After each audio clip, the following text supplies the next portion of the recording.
Joining us now is Democratic Congressman Jason Crow of Colorado, who also sits on the Armed Services and Intelligence Committees. He's also a former Army Ranger. Congressman, thanks for joining us. What's your reaction to the U.S. now halting military aid to Ukraine? Well, Anna, why this should matter to all Americans and why every American should be shocked and worried about this is that our economic security, the prices of our goods, our cyber security, our national security, and the peace and prosperity of the democratic world relies on peace and prosperity in Europe, right? And what we know about Vladimir Putin is he respects only strength. That he is a war criminal, that he has kidnapped tens of thousands of Ukrainian children and is brainwashing them, that he has said very clearly that he will not stop at Ukraine, that he'll go after our NATO allies, he'll go after our large trading partners. He has larger ambitions. So the fact that Donald Trump thinks that he can strike a deal with this man who only understands power is tantamount to walking into a car dealership and telling the salesperson, you know what, I am absolutely going to buy a car from you today, no questions asked, so let's try to make a deal now. It's absurd, and it's not how anybody would make a deal. We've seen criticism from some of your Republican colleagues over this decision. Senator Murkowski saying she was sick to her stomach. Senators John Curtis and Bill Cassidy also expressing critical sentiments there. Do you expect them or other Republican Ukraine supporters to take any action?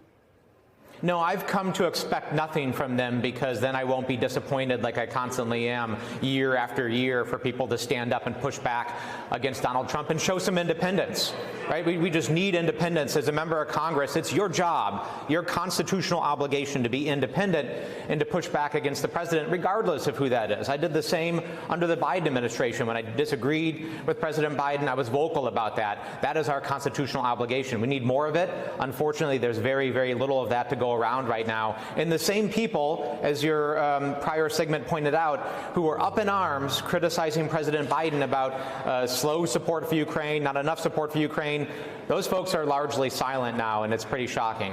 I also want to ask you about the escalating trade war with Canada, Mexico, and China. Experts have warned this could mean higher prices within days and then also down the road. What are your concerns? Yeah, prices. You know, for a president that campaigned on lowering the cost of goods and making things easier for everyday Americans, he has done nothing to address that. In fact, he's done the opposite. There are two ways to lower prices or increase prices really fast. One is to engage in a trade war and impose tariffs.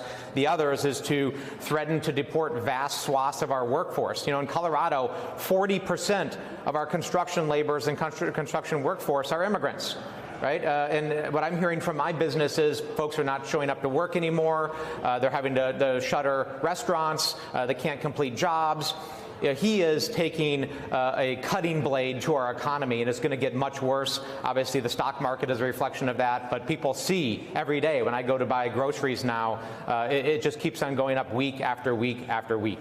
I have to think the economy will be top of mind for a lot of Americans who are listening tonight to President Trump's joint address to a session of Congress. Some of your Democratic colleagues are planning to boycott this address. We have also some reporting that Democrats or others who will be there are considering disrupting the speech with signs, noisemakers, hand clappers, empty egg cartons, or they're just going to walk out during the speech. What's your plan, and what does this moment mean for your party? Yeah, that's an individual decision. My plan is to show up and to be present. You know, I'm not going to disrupt anything, but I am going to let my thoughts be heard. Right? My job is to show up and to be in that room so that the visual that America and the world sees is not a room full of people clapping and applauding, but people who are resisting, people who are pushing back. People need to see, you know, what America really is. And it's people who show up and say, no, this is not the direction we need to go. This is not leadership, regardless of what Donald Trump says. And he says a lot of things. We are paying attention to what he does. Actions always speak louder than words, and Americans should pay attention to the actions. Democratic Congressman Jason Crow of Colorado, thank you for being with us. Appreciate your time. Thank you.